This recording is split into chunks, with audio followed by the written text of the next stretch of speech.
말씀을 묵상하도록 하겠습니다. 오늘 보실 하나님 말씀은 신약성경 요한복음 16장 7절 한 절의 말씀입니다. 그러나 내가 너희에게 실상을 말하노니 내가 떠나가는 것이 너희에게 유익이라. 내가 떠나가지 아니하면 보혜사가 너희에게로 오시지 아니할 것이요 가면 내가 그를 너희에게로 보내리니. 아멘. 오늘은 바른 선택에 대해서 한번 생각해 보도록 하겠습니다. 인생은 B와 D 사이에 C다 라는 말이 있습니다. 여기서 말하는 B는 birth, 태어나는 것을 의미하는 것이고, D는 death, 죽는 것을 말하는 것입니다. 그리고 C는 choice를 말합니다. 그러니까 이 말을 정리해서 보면 인생은 태어나서 죽을 때까지 선택의 연속이다, 이런 뜻이 있습니다. 실제로 우리의 모든 인생, 우리의 모든 순간이 선택의 연속 아니겠습니까? 아침에 1분을 더 자느냐 아니면 1분 더 늦게 일어나느냐에 따라서 하루가 완전히 달라질 수가 있고, 말 한마디를 하느냐 안 하느냐에 따라서 인간관계가 완전히 달라질 수가 있습니다. 우리나라에도 대형 사고가 참 많이 있었는데, 삼풍백화점 사고라든지 성수대교 붕괴, 대구 지하철 사고, 최근에는 세월호 사고까지, 여러분 이런 일들이 있으면 꼭 내가 한 걸음만 더 빨랐어도 라는 인터뷰를 하는 사람들이 생깁니다. 내가 조금만 더 빨랐어도 나도 죽은 목숨이라는 것이죠. 선택의 순간이 생과 사를 갈라놨다는 말입니다. 요즘 코로나 사태 이후에 신앙이 과연 무엇일까, 이런 고민을 많이 하게 됩니다. 사람마다 여러 가지 답을 할 수가 있겠지만, 여러분 오늘 본문의 말씀에 비추어 보면 신앙이라는 것은 바른 선택을 하는 것입니다. 여러분 무엇이 바른 선택입니까? 오늘 7절 말씀을 보시면 예수님의 선택과 결정이 잘 나오고 있습니다. 예수님께서는 더 많은 유익이 있는 쪽을 선택하는 것이 바른 선택이라고 말씀하고 있습니다. 누구에게요? 예수님에게 더 많은 유익이 있는 것이 아니라 저와 여러분들과 같은 죄인들에게 더 많은 유익이 있는 쪽을 선택하는 것이 예수님에게는 바른 선택이었습니다. 그렇다면 여러분, 우리에게 있어서 바른 선택은 무엇이겠습니까? 예수님께 유익이 되는 것, 하나님께 영광이 되는 것이 바로 우리에게 바른 선택인 줄로 믿습니다.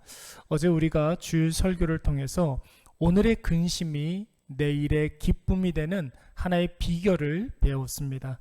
여러분 지금은 비록 감당할 수 없는 상황 때문에 마음에 근심이 있지만, 또 앞으로 불확실한 여러 가지 문제들로 인해서 우리 마음속에 불안을 씻을 수 없지만, 부활하신 예수 그리스도를 딱 붙잡고 있으면 내일에 대한 기대감으로 오늘 우리가 기뻐할 수 있는 것입니다. 왜 그렇습니까? 예수님은 죽음의 권세까지도 다 이기신 승리자이시기 때문에, 예수님은 우리의 모든 죄를 다 사해 주신 구원자가 되시기 때문입니다. 그렇다면 우리의 기도는 항상 나라는 울타리를 넘어서야 하고, 내 욕심이라는 구덩이에서 빨리 빠져나와야 할 줄로 믿습니다. 하나님의 이름이 거룩해지도록 우리가 늘 위해서 기도해야 되고, 하나님의 나라가 이 땅 가운데 확장될 수 있도록 우리가 구슬땀을 흘려야 합니다. 하나님의 뜻이 나를 통해서 이 땅에 이루어질 수 있도록 여러분 열심히 주어진 사명들을 잘 감당해야 될 줄로 믿습니다. 이것이 바로 우리의 모든 선택의 바른 기준이 되어야 한다라는 것입니다. 여러분 이 일들을 위해서 우리에게 어떠한 불안인가 또 손해가 있다 할지라도 기꺼이 그 일들을 감수하는 일들이 있어야 하겠죠. 예수님께서도 사람의 몸을 입고 이 땅 가운데 공생의 사역을 하신 터라 지금 당장 제자들 곁을 떠나시는 것이 내심 안타까우셨을 것입니다. 제자들의 근심 어린 그런 얼굴빛을 보면서 예수님의 마음이 얼마나 아프셨겠습니까? 사람과 사람이 헤어지고 이별을 하는 것은 어느 시대 누구에게나 마음 아픈 일입니다. 그러나 우리 예수님께서는 지금 당장의 것만 보시지 아니하시고 예수님이 제자들 곁을 떠난 그 이유를 보셨습니다. 예수님께서 인간의 육신을 입고 오신 분이라 공간적인 한계, 시간적인 한계를 인정하시지 않았습니까? 그래서 제한된 장소, 그러니까 유대 지경에서 활동하셨고 제한된 시간, AD 1세기경에 계셨습니다. 그러나 예수님께서 제자들을 떠나시고 성령께서 오시면 어떤 일들이 벌어집니까? 예루살렘과 온 유대와 사마리아와 땅끝까지 이르러 예수의 부활의 능력과 구원의 복음이 증거되는 것입니다. 뿐만입니까? 시간을 초월해서 성령의 역사가 일어나지 않습니까? 과거와 현재와 미래의 시간을 넘나드는 성령의 귀한 열매가 동서고금 오고 오는 수많은 인류에게 능력으로 나타나게 될 줄로 믿습니다. 그러므로 사랑하는 여러분, 우리에게 무엇이 유익이겠습니까? 돈을 좀 더 많이 버는 것이 유익입니까? 사람들이 나를 더 좋아해 주는 것이 유익입니까? 내 한몸, 내 가족 좀 더 편하고 즐겁고 행복하고 그런 것이 유익입니까?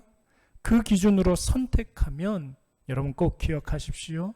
반드시 후회만 남습니다. 그러나 예수님께서 좋아하실 만한 것들을 선택하고 예수님이 구하실 만한 것들을 우리가 결정하면 우리를 통해서 불신자들에게 하나님의 이름이 거룩해지고 불의의 세상 가운데 하나님의 나라가 임하게 되고 하나님의 구원의 놀라운 뜻이 우리를 통해서 다 이루어지게 될 줄로 믿습니다. 오늘 이것을 꼭 기억하셔서 우리의 모든 선택과 결정에 하나님께는 영광이, 예수님께는 기쁨이, 우리에게는 놀라운 은혜가 넘쳐나시기를 간절히 축원합니다. 우리 한번 기도하겠습니다. 하나님, 우리는 가끔 어디로 가야 할지, 무엇을 선택해야 할지 몰라 갈등하고 고민하고 방황할 때가 있습니다. 그러나 오늘 예수님께서는 죄인들에게 더 많은 유익이 될 것을 선택하셔서 제자들 곁을 떠나시기로 결정하셨습니다. 오늘 이 예수님의 결정과 선택의 기준이 우리의 선택의 기준이 되게 하시고 우리도 인생의 결정적 순간에 하나님께 영광이 되는 것을 쫓아가게 하여 주시옵소서. 예수님이 기뻐하실 만한 것을 선택하게 하여 주시옵고 선하신 하나님께서 우리를 날마다 좋은 길, 바른 길, 복된 길로 인도하실 줄로 믿습니다. 우리의 가는 걸음걸음마다 생명이 살아나는 놀라운 역사가 있게 하여 주시옵소서. 예수님의 이름으로 기도드리옵나이다.